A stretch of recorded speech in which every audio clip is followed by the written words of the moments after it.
Okay, there was 100,000, more even, Dust Bowl refugees from Oklahoma, Okies, working class, dirt poor Americans hit Route 66 and headed for California, owning the ragged clothes on their back and children clinging at the coattails, nothing in their pockets, all hoping to start again.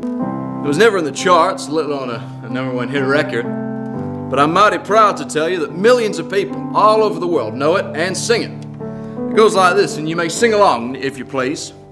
This land is your land, this land is my land, from California to the New York Island, from the Redwood Forest to the Gulf Stream waters.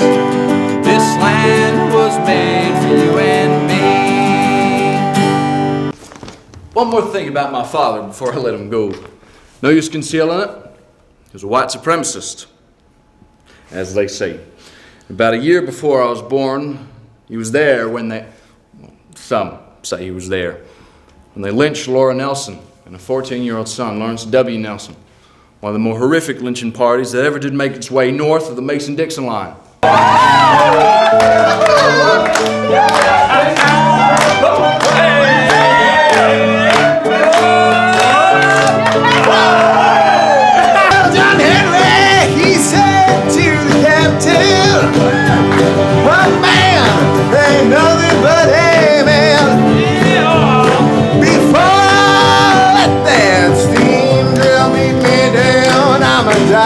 With a hammer in my hand, Lord, Lord, I'll die with a hammer in my hand. Fire. Fire was no friend of Woody. What was that all about? And the reason why my mama forced my sister Clara to stay home from school was because, well, my mama had Huntington's disease. She wasn't thinking rationally. She was more or less punishing Clara.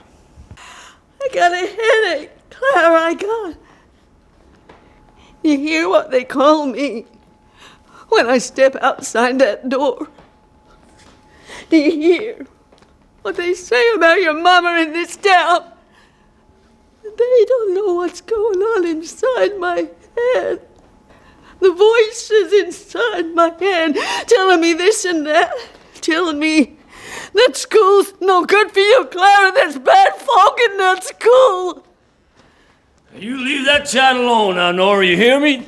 Stop with all this nonsense. What's gotten into you anyhow? Don't you talk to me! You're gone and lost everything we own, so we got nothing.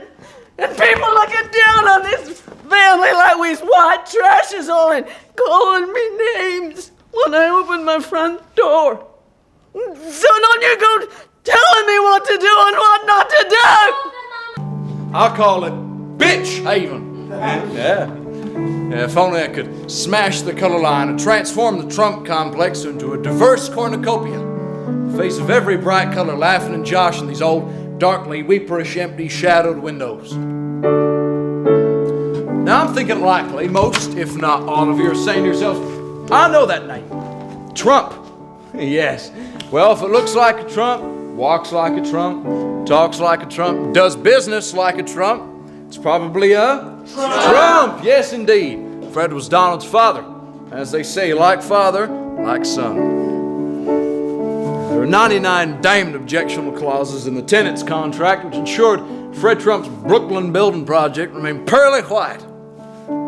So I discover I'm dwelling in the deadly center of a Jim Crow town where no Negroid families here are allowed to move in to live free like. I'm living under the scully-boned stinking dank of racial hate, Jimmy Crack Crow. Nah, but what did I expect, eh? I'll tell you what I expected of any building I lived in. Warm welcome to all for a decent dwelling. Yeah. A safe place to get pregnant in. Yeah. Have your kids raised up in. Yeah. Fred Trump was the worst enemy I ever had. And I got the hell out of Bitch Haven as soon as I could. Oh yeah, and they also say that sins of the father should be visited on the son. True? Although I suspect young Donald will have sins enough of his own to answer for. I said it was difficult living with Woody because there was Woody Then there was Huntington's, and then there was alcohol. His behavior became progressively more erratic. He slurred his speech sometimes and stumbled about, which made it look like he was drunk. It was insidious and unmercifully cruel.